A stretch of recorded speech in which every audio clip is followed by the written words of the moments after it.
Good evening, City of St. Albert. My name is Inspector Ryan Komanek. I am the detachment commander here at the RCMP in St. Albert, and very happy to be hosting a virtual town hall here. I was hoping to get some questions, maybe some feedback from the community in advance of today's town hall, but unfortunately not a lot of questions came my way. I don't know if that's a bad thing. Maybe that's a sign that everyone in the community is happy with what we're doing here at the RCMP. So all that to say, I do want to try and provide some information, provide an overview of the detachment, talk about what we're doing, talk about our annual performance plan, and try and hit on a few touch points through the course of the presentation. So before I start, just a quick land acknowledgement. We would like to honor and acknowledge that we are on traditional land within the Treaty 6 territory and the homeland of the Métis people in Alberta. We acknowledge all recognized and unrecognized who have cared for and who continue to steward this beautiful land. We acknowledge the harms and mistakes of the past, and we dedicate ourselves to move forward in partnership with Indigenous communities in a spirit of reconciliation and collaboration. So I think to start off, I just want to provide a little bit of an overview of the operational side of the detachment here.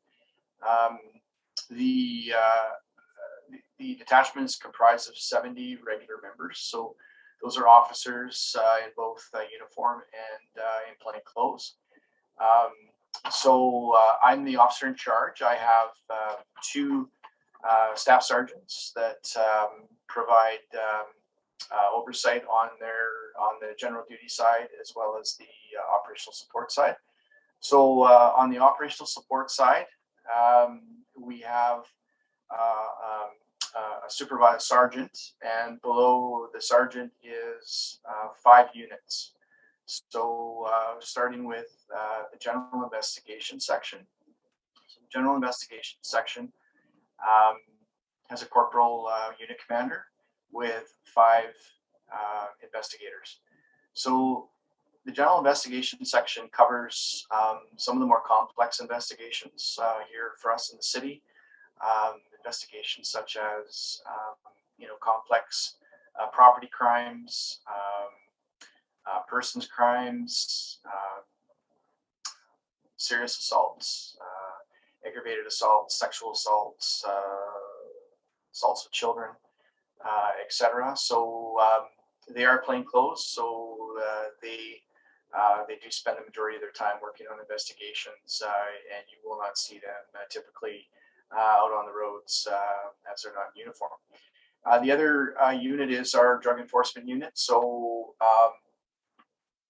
that unit is very intel driven. So they're also plainclothes. So they're dealing with complex investigations, areas such as production, trafficking, possession of narcotics, and through the course of their duties, they also do a lot of intelligence gathering. So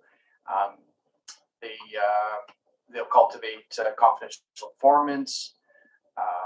They will get information from them to help advance their investigation. So, and in some instances, they'll actually purchase that information by way of a sensitive expenditure. So they are busy. And next to that, we have our crime reduction unit. So again, crime reduction unit is plainclothes. There's a unit commander and 4 constables, and they primarily deal with prolific offenders. So those offenders that are in the community committing offenses regularly, typically property crimes. So they'll be keeping tabs on those offenders, making sure that they're adhering to their court conditions, making sure that they're on curfew, that they're not out and about committing further offenses. So they work very closely with probation and parole, and in doing so, they usually running anywhere from 5 to 10 files dealing with prolific offenders. The other unit is our traffic services section. So those officers you will see out in the community, they are in uniform. They're out typically doing enforcement and some education with motorists. You'll see them in school zones during busy times, and that also has a corporal unit commander and 4 constables. Next is our community policing victim services unit. This is a uniformed unit. I have a corporal unit commander and 4 constables in that unit. They are very involved with community-based policing initiatives. You'll see them out on the trails in the spring, summer, and fall on their bikes, on the golf carts. They get involved with a lot of special events, farmers market, as well as community block parties.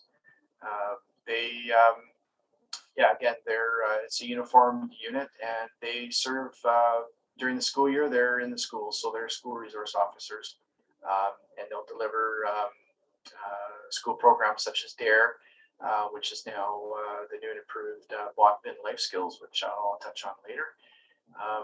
So that's the anatomy of the operational support units. And then over on the general duty side, I have a staff sergeant that's the operations NCO supervisor, and he has 4 watches. So those watches are comprised of a sergeant watch commander, a corporal watch supervisor, and 8 constables. So 10 officers per watch for a total of 40 officers on the general duty side. So those officers you will see out and about, and as they are general duty, they do respond to a wide range of calls for service. It's really, they cover everything. So in many instances, if the general duty officers do respond to a complaint that has some level of complexity to it, or they need specialized investigational support, at that time, the supervisors will consult with the operational support units, and they'll provide that additional support to advance those investigations. Now, I'm just going to touch on who we are, where we work. So the detachment is located at 96 Belrose Drive, and the administrative line phone number is 780-458-4300. The complaint line is 780-458-7700. And of course, for emergency calls, 911 is still, we do have a 911 dispatch center here at the St. Albert detachment as well. The detachment provides 24-hour coverage to the city of St. Albert. So we have officers on shift 7 days a week, 365 days a year. And the hours of operation for administrative services is Monday to Friday, 8 a.m. to 6:30 p.m. and Saturday from 8 a.m. to 5 p.m. Currently, we are trying to run services by appointment. And again, those appointments can be made just by calling the administrative line.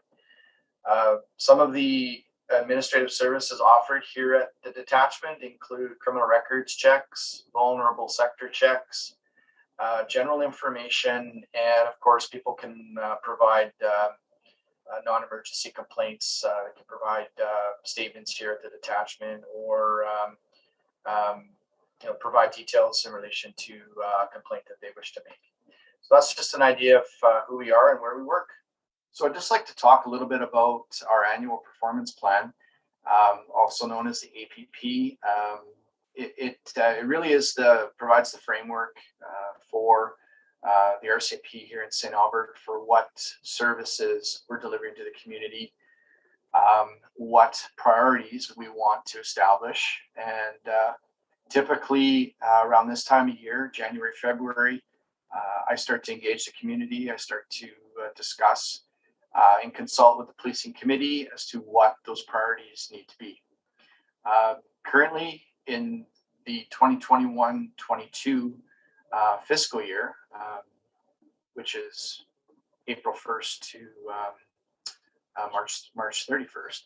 Our priority, we have three main priorities, three main pillars, so to speak. The first one is crime reduction. The second one is mental health and vulnerable communities. And the third is domestic violence and assaults. So built within those priorities are initiatives. So circling back to crime reduction. So the focus there is to engage proactive initiatives to decrease crimes against persons and property. So we're running a number of initiatives, and I'll just touch on those quickly. So crime prevention through environmental design. Design and physical use of space can reduce opportunities for crime. And also crime-free multi-housing, which is 3 phases, completed under the supervision of a crime-free multi-housing coordinator, which includes inspections of buildings and environment, for example, interior and exterior lighting, windows, doors, trees, and shrubs blocking sight lines. So, obvious types of measures that homeowners and business owners can take to protect their property. So we're engaged at that level. And other supports and initiatives include the violent threat risk assessment, which is again it's a program that is delivered through schools in cooperation with the schools. VITA training is provided also at the school levels, and it's just to deal with essentially to deal with troubled students, students that are displaying aggressive violent behavior, and essentially it's when the school signals to the police, we've got a problem student. So that program is fairly robust, and we enter into discussions with the school when those instances arise. There's also the Safe Internet Exchange Zone, which was introduced last summer or fall, and the location is the Service Credit Union Place. So I guess the purpose of a Safe Internet Exchange Zone is to give a seller and a buyer a location within the city where they can make their exchanges, because there's so much going on online with people falsely representing themselves or falsely representing the property that they're trying to sell, and once that money is exchanged, often the seller will renege on the deal or whatever, or they'll take off, or there's instances where people have been assaulted, and so this does offer a safe alternative for people to do their business, online business, in a safe manner. So Service Credit Union Place is great for the simple reason that it's been monitored through CCTV, and the lighting is good. It's kind of a high traffic area, so that was a great addition to the community, and the city of St. Albert was instrumental in setting that up. Moving along, we've got hotspot policing. It's areas within the city with higher concentrations of crime, and of course that's all tracked through our crime mapping, which I'll touch on in a moment. Prolific offender management. So prolific offenders are closely monitored, and their court-imposed conditions are strictly enforced. I touched on that earlier. So these offenders are highly likely to reoffend if they're not closely monitored. So our crime reduction unit is very much tasked with monitoring those prolific offenders. Other programs such as the 9 p.m. routine and the Lock It or Lose It program are also programs that we'll run in conjunction with our crime reduction initiatives. So again, just remind citizens to protect themselves and their property by conducting nightly routines and ensuring property is secure. We also launched Operation Cold Start, which ran from January 31st to February 6th. And again, that is targeting, it's more of an education and awareness program, but it is geared towards general laziness, human nature, right? It's cold out, you start your car and you plan on running it for 5 minutes, and that turns into 50 minutes, and then all of a sudden your vehicle's stolen. So it's just preventative measures that we can take, just to make sure we're not creating opportunities for criminals to steal our vehicle because it's running with the keys left in it. So just want to touch briefly on crime mapping. It's a program that we have. It's both online and it's also published through the St. Albert Gazette every Wednesday. And what it does is it provides a visual snapshot for people to see where criminal activity is taking place in the city at various times. Because as we all know, crime has no boundaries. So crime does trend differently in different geographical areas of the city. So the crime mapping is a great tool for us here. It allows us to categorize certain types of crimes, so mischiefs, break and enters, theft from motor vehicle, and theft under and over $5,000. So this is crime mapping's been in place for several years, and it again is just a great visual representation of what's happening in your neighborhood at any given time. The one other thing I wanted to touch base on with regards to our Community Policing Victim Services Unit is the Botvin Lifeskills Training Pilot Program. This is new to the city of St. Albert. It's replacing what you probably are all very familiar with, which was the DARE program, which was delivered by the RCMP for probably close to 20 years. Botvin Life Skills Training is being piloted here in the city of St. Albert. I believe it's also being delivered to 2 other communities in the province. So we are breaking new ground here in St. Albert with this program, and it's what the vision is to provide young people with an opportunity to strengthen essential life skills and build positive relationships with adults in their communities. So the learning objectives are general social skills, personal self-management skills, and drug resistance skills. So it is a good program. It's geared towards I believe grades 2 and grade 7 students. So the RCMP National Youth Services will continue to analyze and evaluate the program, determine if it will be implemented and launched nationwide. So we're really happy here in St. Albert to be involved with that pilot program, and more to come on that. So looking at mental health in vulnerable communities, some of our initiatives include the rollout of the mental health toolkits. So essentially, it's just a toolkit that an officer can have when they're on patrol. They can have it in their vehicle, and they can utilize that kit, if and when they're dealing with somebody that's having a mental health episode, or someone in one of the vulnerable communities here in St. Albert. So I don't have the actual list of what's in the toolkit, but I can tell you they're quite extensive. They're everything from toys, and there's crayons, there's pacifiers for infants and babies, and basically it covers a full list of toys and pacifiers for young children. And there's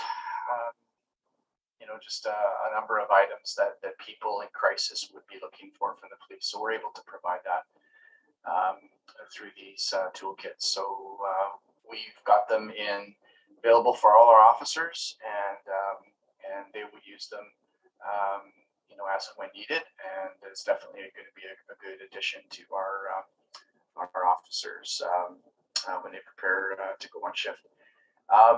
There's also the collaborative community group effort. So That involves community partners such as FCSS.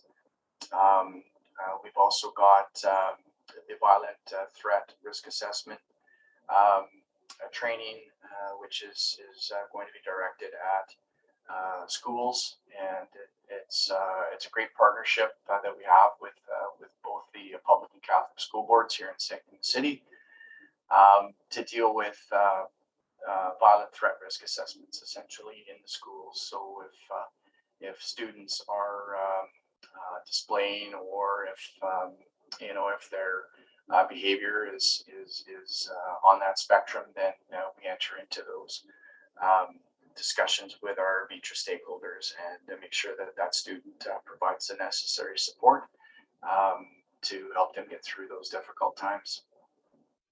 We also have the Rural Police and Crisis Team. So the acronym for that is RPAC, and that consists of officers and mental health, as well as a mental health therapist from Alberta Health Services, and to support our detachment for mental health calls for service. As everyone can appreciate, when it comes to mental health, these folks are in crisis, and the RPAC unit is a great tool for us to utilize to support our efforts here in St. Albert. And that crisis could be related to unavailability to prescription medications. It could be drug induced. It could be alcohol induced. So those types of calls are becoming more and more complex, and the RCMP are responding to that by adopting additional tools to help those folks in crisis. And our third and final priority is domestic violence and assaults.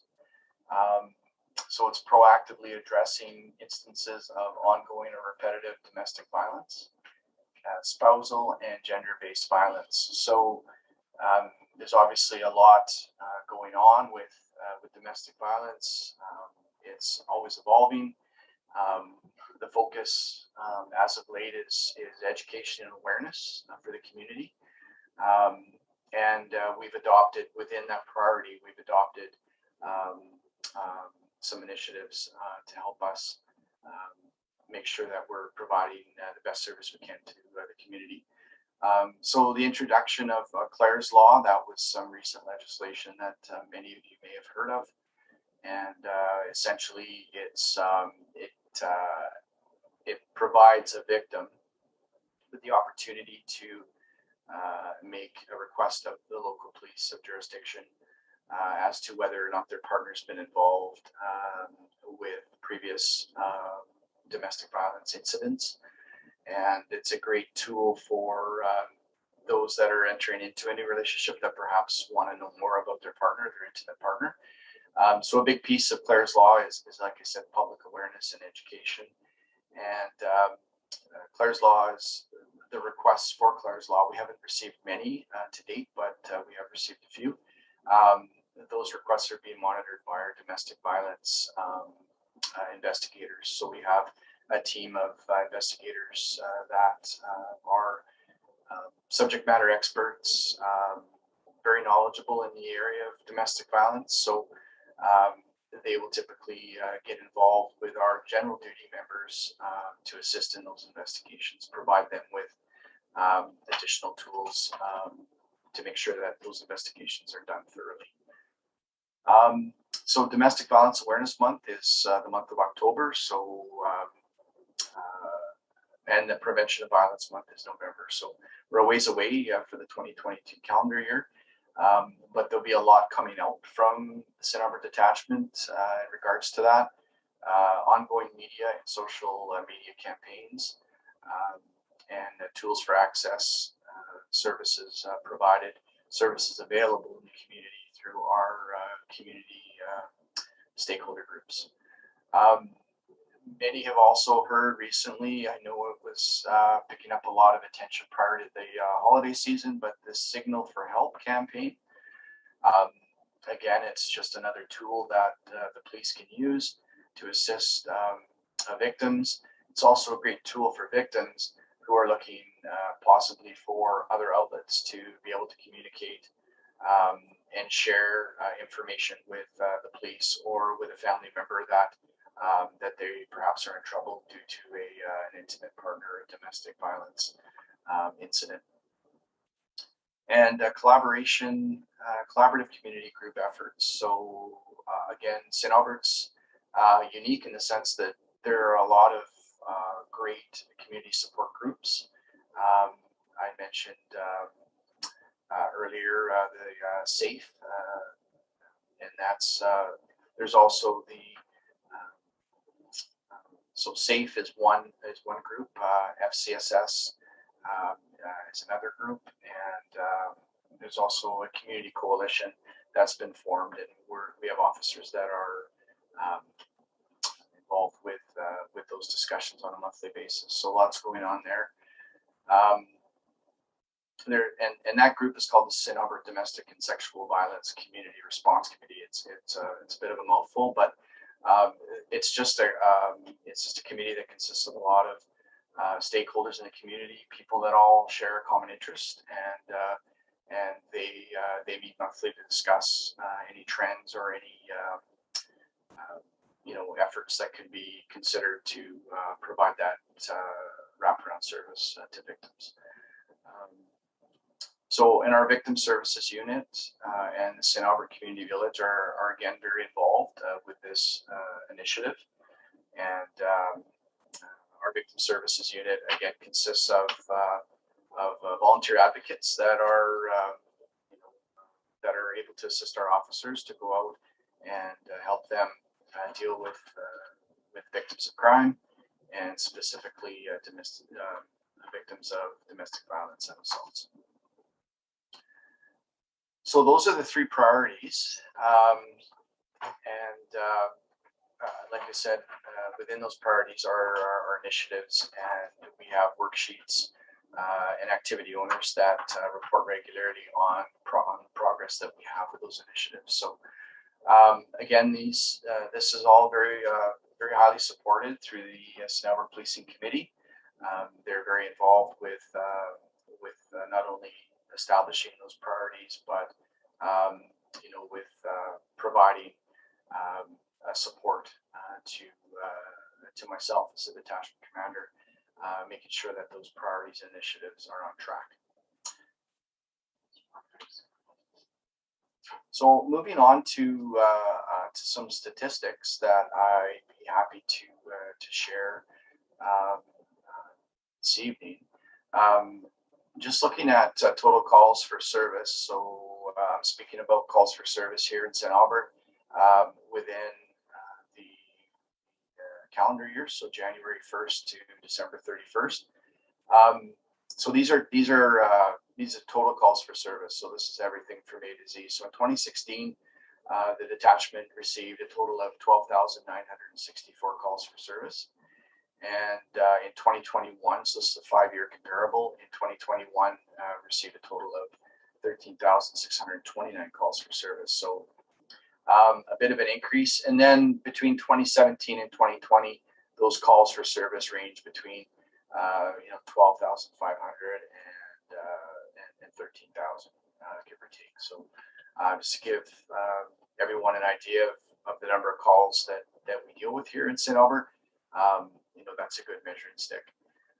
In terms of crime trends, and I'm just going to compare trends from the 2020 calendar year to the 2021 calendar year. So we've seen a 6% increase in persons crimes.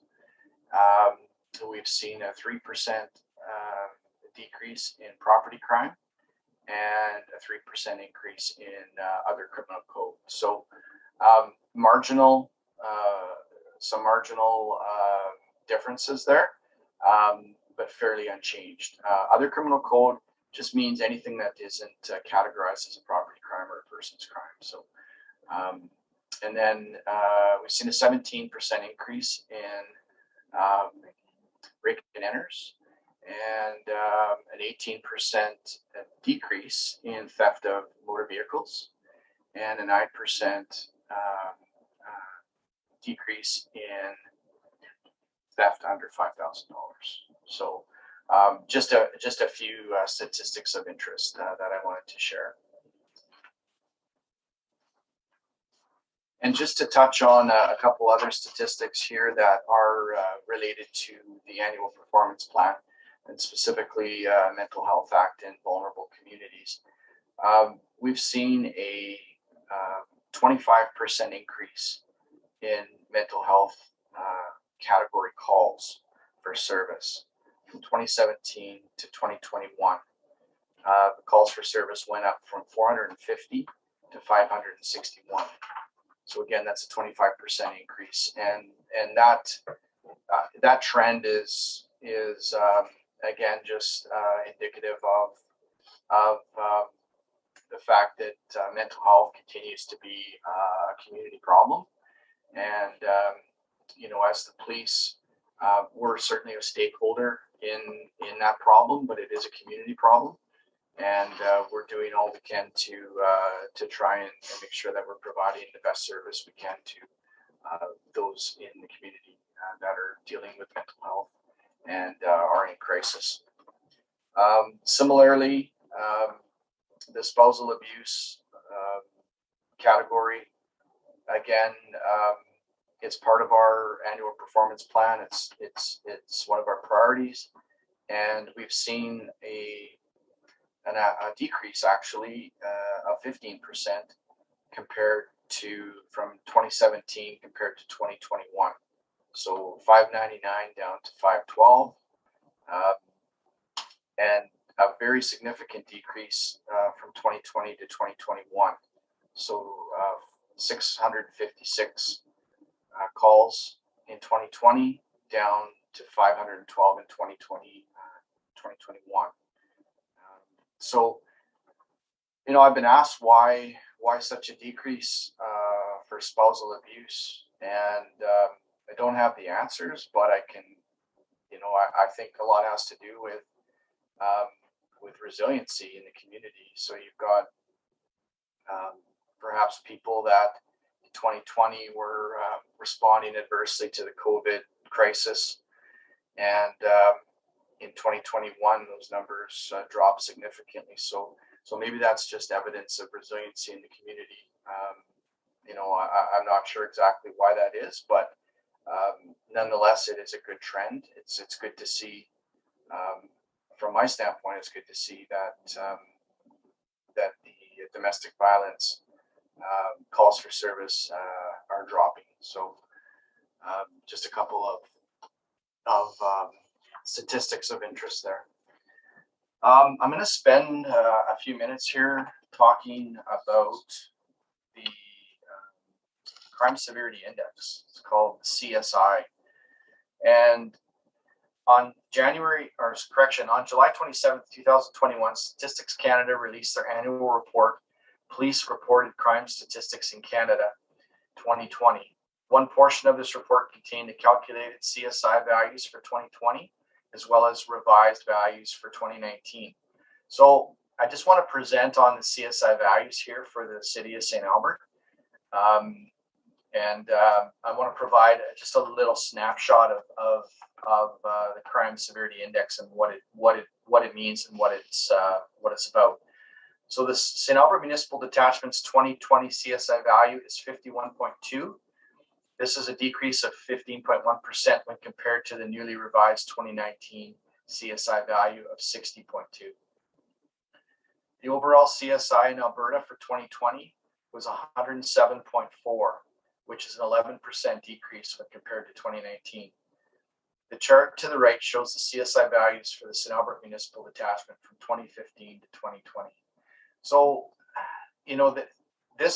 this number is fairly significant, and I'll explain why.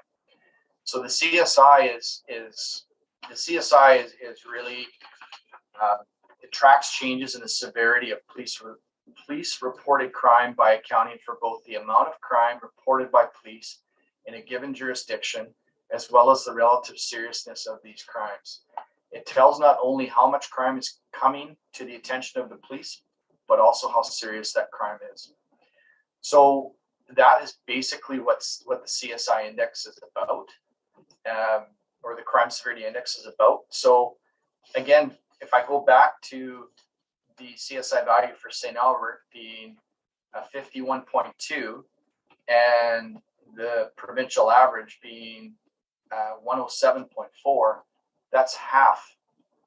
That's less than half of the CSI value for compared to other communities in the province. So from my standpoint, I wanted to speak about the CSI because from a community safety standpoint, I think there's a lot to feel good about here, being a resident or being part of this community, because the amount of crime and the amount of serious crime is not near where it is in other communities, other similar size communities across the province. So you'll see on the slide there, the table below contains the top 10 contributors to the St. Albert Municipal Detachment CSI in 2020. In 2020, theft under 5,000 offenses accounted for 15.3% of the St. Albert Municipal Detachment's CSI. The top 10 CSI contributors listed in the table to the left accounted for a combined total of 85.4% of the St. Albert Municipal Detachment CSI. The largest driver to the decrease in CSI from 2019 to 2020 was a decrease in robbery offenses. There were 29 less in 2020 than 2019. This caused a CSI decrease of 3.2 points. And then lastly, the top 3 drivers of the decrease in CSI, as well as the top 2 increases, can be found in the tables below. So again, just wanted to provide a little bit of context around CSI and what it means and how it's calculated. Next, I will talk a little bit about the mandatory alcohol screening program, referred to as MAS. And it is it's something that a lot of people have heard about. It's something that a lot of people don't understand, and a lot of people have questions about. And it was a significant change for the police to adopt this new legislation, because prior to the mandatory alcohol screening program, an officer would be required to form the opinion that somebody's ability to operate a motor vehicle was impaired by alcohol or drugs. The big change now is that the officer doesn't need to form that opinion or have that suspicion. The legislation is changed significantly so that an officer can now make a roadside demand or administer a roadside screening device, as long as that person is, has been stopped lawfully under provincial legislation. So I'm just going to provide some additional details around the mandatory alcohol screening program. I'm going to also touch on the penalties and the consequences. Because again, I think the general public lacks awareness around this new program, the legislation, and it is a lot different than it was prior to 2018. So mandatory alcohol screening was implemented on December 18th of 2018 as part of the new immediate roadside sanctions program that was introduced through the passing of Bill C-46. So what is mandatory alcohol screening? Mandatory alcohol screening authorizes police officers to demand that a driver provide a roadside breath sample. It is important to understand that the officer need not suspect that the driver has recently consumed alcohol. The roadside breath sample is to be administered after the driver has been stopped lawfully under provincial legislation, for example, Traffic Safety Act, vehicle equipment regulations, etc. Why was mandatory alcohol screening needed? Impaired driving is still the leading criminal cause of death and injury in Canada. Mandatory alcohol screening is a program that is designed to deter and better detect drivers impaired by alcohol, and by doing so, keeping our roads and highways more safe for Canadians. Research suggests that up to 50% of drivers that are over the legal limit may not be detected at a roadside stop. Within other jurisdictions where mandatory alcohol screening has been enacted, rates of impaired driving and fatal road collisions have dropped significantly. Australia had a reduction of 48% of fatalities and serious collisions in the first year. Ireland saw a reduction of 23% in the first year and almost 40% after the first 4 years. Unfortunately, due to the ongoing COVID-19 pandemic and the safety of motorists and police officers administering roadside screening tests, police services, including the RCMP, have not been utilizing the mandatory alcohol screening program to its full potential. It is anticipated, however, that the mandatory alcohol screening program will begin to ramp up now with the easing of public restrictions and the pending lifting of mask mandate on March 1st. So just some touch points here in terms of consequences. So immediate roadside sanctions for a blood alcohol level that is equal to or exceeds 80 milligrams per 100 milligram of blood. The first offense is a $1,000 fine, 15 months license suspension, and the operator cannot drive under any circumstances for the first 3 months. Then you may install the ignition interlock device. It also includes a 30-day vehicle seizure required, and the operator is required to complete mandatory impaired driving education course, which is called Planning Ahead. The second offense is a $2,000 fine, 3-month license suspension where you are unable to drive under any circumstance, then another 36-month suspension where you may participate in the interlock program. It also includes a 30-day vehicle seizure, and the operator is required to complete mandatory impaired driving education course called Impact. The third offense is a $2,000 fine, 3-month license suspension where you are unable to drive under any circumstances, lifetime driver's license suspension. Operator may participate in the ignition interlock program.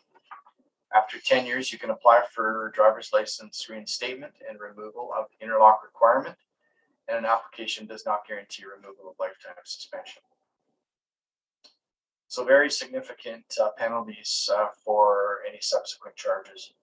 The IRS WARN, which is the screening device, blood alcohol level that is equal to or exceeds 50 to 79 milligrams in 100 milliliters of blood, is an immediate 3-day license suspension, 3-day vehicle seizure, and a $300 fine. Second offense is an immediate 15-day license suspension, 7-day vehicle seizure, and a $600 fine. And finally, the third offense is an immediate 30-day license suspension, 7-day vehicle seizure, and a $1,200 fine. Operators still required to complete mandatory impaired driving education course called Impact. Now, just to touch on the novice drivers, so Class 7 learner's license or Class 5 GDL, graduated driver's license, there's zero tolerance, zero alcohol tolerance. They must have a blood alcohol level of 0, so 0 consumption of alcohol per 100 milliliters of blood. It's a $200 fine, a 30-day license suspension, and a 7-day vehicle seizure. So I hope that provides some context to the new legislation and maybe dispels some of the fallacies or rumors around it. The police do not need to form the opinion or suspicion.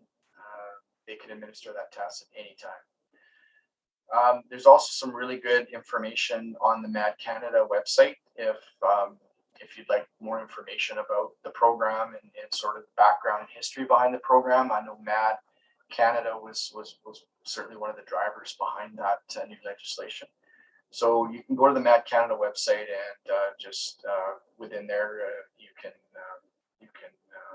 get some additional information. There's some great video links there, so on.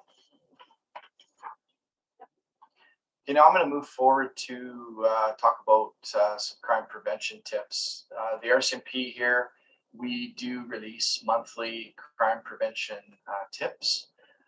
So right now in February, it's the crime prevention is theft of vehicle, theft from vehicles.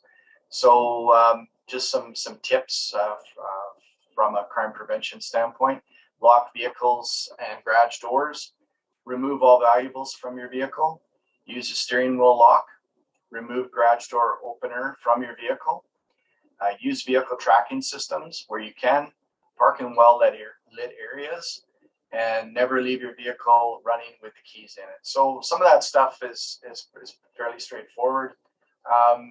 Others could use a reminder. So in February, that's the crime prevention tips. And in March, we're going to look at national fraud prevention, which is a huge problem, not just in the city of St. Albert, but in Alberta, across the country. Cybercrime, phone frauds, and I think there's even stuff going on now with text messages where if you receive a text message from a scammer, you click a link, and next thing you know, they've got access to some of your personal information. So that crime is evolving. It certainly targets some of the more vulnerable communities here in the city. I know with the policing committee and myself, we're working as closely as we can with the seniors. They have become targets to those types of crimes, cybercrime, phone scams, etc. Education and awareness is certainly a big key to making sure that the general public has the knowledge to combat those types of crimes. I also just wanted to share with everyone on the call this evening that I have stood up a community diversity advisory committee, and that was essentially an opportunity so that I could tap into some of the diverse groups in the city of St. Albert. St. Albert is a very diverse community, and a lot of these minority groups are sometimes unrepresented. And I wanted the opportunity and ability to tap into those minority groups. So we've got a third meeting coming up here in later this month, and it's a great group of people that I can talk to and consult with on policing issues in the community. So more to come on that. And I was really hoping that this town hall today could lead to further town halls, and depending on what types of concerns or questions that may come in from the community, perhaps I could engage municipal enforcement services, or a guest presenter, perhaps someone from my operational support side, to discuss policing topics. And depending on what types of issues that may arise, we can certainly consider bringing in the right people to discuss those issues and cover those topics. So that's about all I have for today. Today's virtual town hall. I wish I could have conducted this in person. Obviously, it's been a challenge, certainly with everything shifting to virtual. Here's hoping maybe later this year we can actually conduct an in-person town hall. I certainly look forward to those days. I'd like to thank the City of St. Albert communications folks for assisting me today, helping me set this up. Their expertise and technical support has been great. I wouldn't have been able to pull this off without them. We'll reach out to the community here in the coming months and look to have to host another town hall. So I'll bid everyone a great evening, and we'll be in touch. Take care, stay safe.